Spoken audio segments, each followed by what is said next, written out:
cashed. Ah, okay. Here's one with a different fee. That's why I put 150 blocks because they go very fast. Exactly. Total amount 15. Here we have one transaction. And it's set as an escrow transaction. It says it's escrow. So we're going to inspect this transaction ID. And here we have basic information like the sender and receiver. But also we have escrow details. So sender, recipient, and the approver, and the commission, and the timeout on the blocks, and the block height, and the instructions. Now, this instruction, if or the transaction sent to a person, can include a word in whatever language to explain what the condition for the approval is. But if the transaction is managed by a server, a piece of software, an IoT device, whatever it is, then it can be a JSON file, for example, with us. And the wallet is going to have the UI that generates the correct JSON file. Let's say there is an IoT device that says if the door is open, then pay. If it's closed, then don't pay. To check, for example, did the maid come and clean up the house? And with Bluetooth, we can see the presence in the house, if it's then send the payment or not. This kind of things. So, okay, let's go back to our wallets here. Okay. And now it's time for the most exciting part, because I don't think either of us have tested this functionality by hand. So now what we want to see is if I'm able to use this wallet to see, so there's a task in my tasks list on this wallet. Can you show, for example, do you have a task on your task list? Let me check. So this one, I'm going to go back. My tasks. I don't have any tasks. Okay, so Roberto, the receiver, doesn't have any tasks.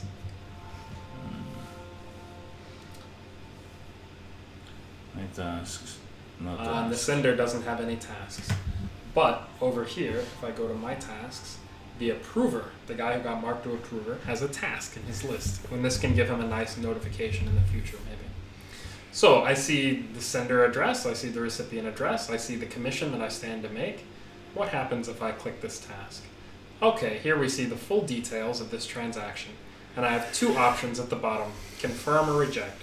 So now I'm the guy deciding whether this thing goes through or not. The power is in my hands. Try to reject at this point. I want to see what happened to my transaction list. Okay, so I do reject, let's say, and of course I have to put in the PIN because otherwise I can't sign any transaction. This rejection is actually A transaction. of itself. And it costs one fee.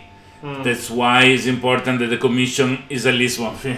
So if everything happened correctly, what should happen is the middle wallet should not have received the new balance, and the leftmost wallet should still have paid 5 coins to the approver, which is my commission for having actually even rejected the transaction, for having participated at all.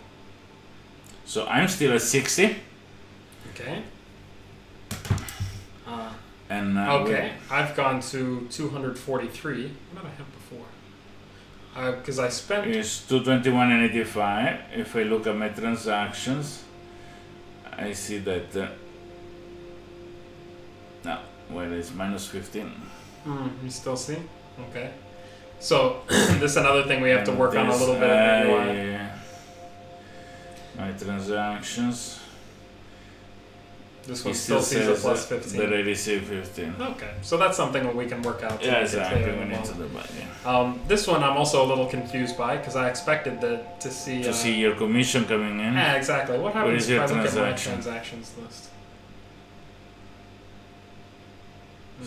Okay, so I had these two transactions. I don't see any transaction history from it here. Okay, so let's go to our computer and let's check in the Block Explorer. Let's see what happened. The Block Explorer is the big debugger that everybody is going to use always to see what the hell is going on in this blockchain. So back here we had a block with one fee. This is where I'm picking out where the transaction happened, which when the blocks are full is going to be a little bit trickier. Wait. Oh, these are blocksmith addresses. Okay, this is the block details. And no transaction. No transactions. What happened here? What if we go to recent transactions? Do we see any? We see send money, send money, send money. from each amount. But we don't see. They don't say the amount in the transaction. Oh, I don't see right now. But no, in fact, I don't see. It seems like the escrow one has disappeared.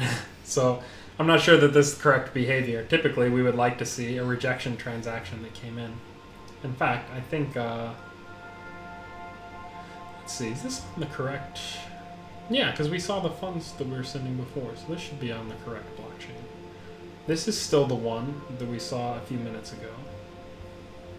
That's in 60. Oh, probably the blockchain hasn't processed, Maybe. which is the time of the last one.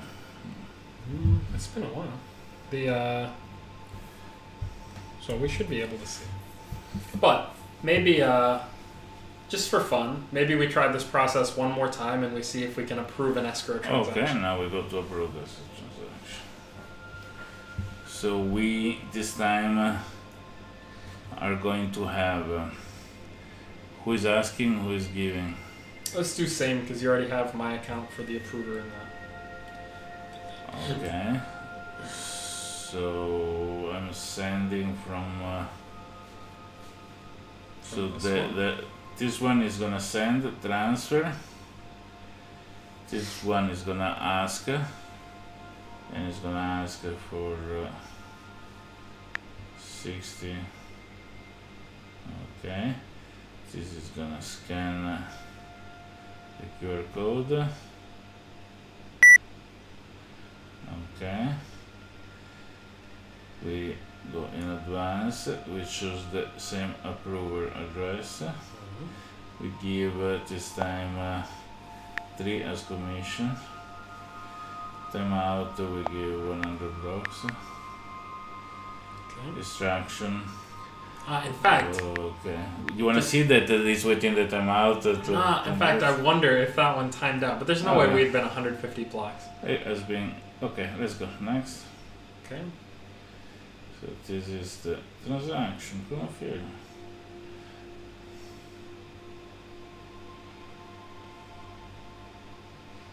Okay. Okay. Transaction successful. So now I should be able to see a task pretty soon here. It might take it a few seconds to come in.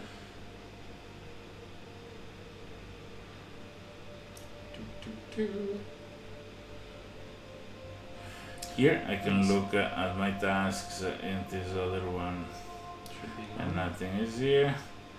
I can look at the transaction, and I already see the new transaction So in theory, for 60. any second here, I should see this task pop up. But my balance is still 60, so at least under this point we're not. Here we go. Okay, so now I have the approval. This for 60 ZooBC, status Okay. pending.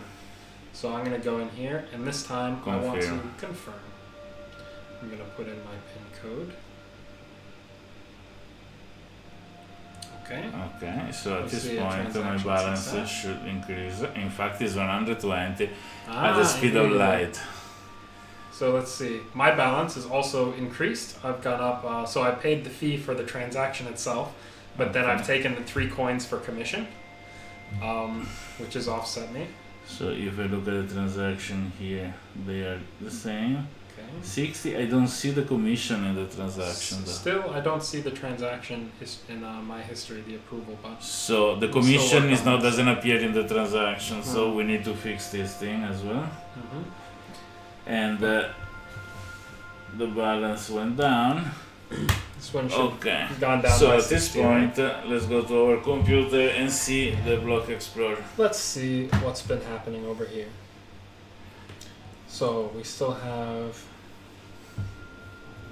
Okay, how recent are these blocks? This is 3:56 p.m. So we had one block that happened here. Okay, let's see. We had one that happened back here where we had a send money. There was escrow. So this is where we sent the transaction, right? And we had one block up here where we see a 1 fee. But if I look here, there's no transaction. And look up. More. It says Total word. No, those are just shared word. Okay. No. Okay, but there's one place I think I might be able to see. There is the this escrow. So let's go back to our block that had, where'd it go? Here. Our block that had the transaction, right? Where we have the escrow transaction itself. And so, in fact, this is a feature that the guys added. You see this little plus by the transaction? You get the details.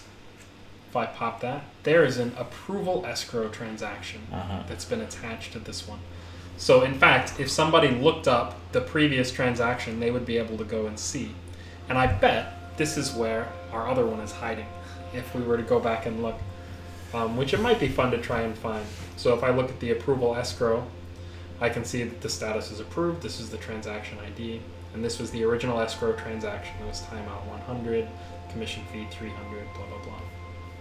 So if I go back to my transactions here, let's see, maybe,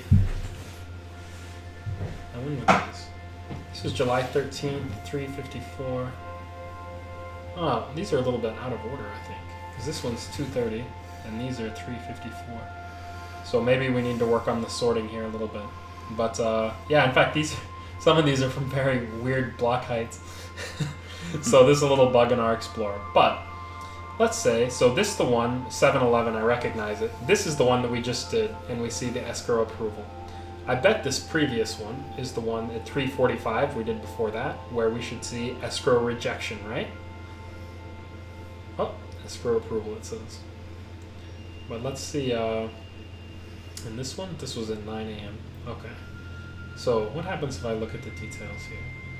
Okay. So it's the wrong label in the Block Explorer at the table level, but if I go into the details and look at what happened here, this has a status rejection. And I wonder, if I look at the transaction ID itself, it actually has an escrow transaction block. So here I see the original And the 5 commission fee. and the 5 commission fee, exactly.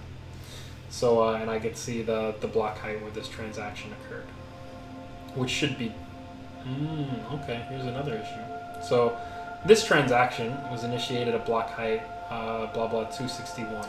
It lists the escrow also as being at 261, when in fact the escrow transaction came in at another time. So this is another little quirk that we have to work out in our Block Explorer. But alright, in thank God we principle- do this demo live. Yeah. Shame ourselves in front of the world. No, just kidding. The wallet is beautiful. Debugging is part of the process of any software implementations. And let's clear we hired the two of us. And let's go back to this. So, Okay. like Roberto was saying, this is part of any software development that ever happens. We're in alpha version, we're trying to prepare for our beta version, so this is something we absolutely expect to happen. There's lots of little glitches and tricks. It's very cool that we got the demo to work at all, which many people who try to pull this thing off don't quite do, especially when they haven't rehearsed carefully, when the technology is in a stable state. But we're able to send money around with a couple of little glitches. We're able to escrow a transaction with a couple of little glitches. We're able to go and look up in our Block Explorer exactly how that happened. And this is using our mobile wallet, which is at a lower state of development than our web wallet, which we didn't even show you guys, but that's the one where we're even more confident that all of these things work. So far, I think at the very least we got it to work, and you can imagine that when a couple of these things are cleared up a little bit, they're going to work very nicely the way that we expect, and it's going to be quite a nice experience and quite easy to use. Okay, so we are at the end of today's show. Has been something cool.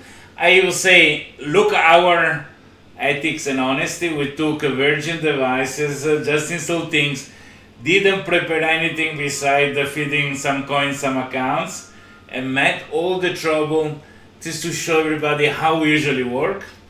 We work at testing things, fixing bugs. This is 1.5 years of work coming to the point that we can offer it to the public. As Bill Gates showed the new Windows with the blue screen of that to justify a little bit delay. We don't have delay to justify, but we're fixing the last thing, and then we're gonna give to all of you access to ZooBC source code, wallets, and a testnet to that. Start doing a little bit of experiments. See you next Monday.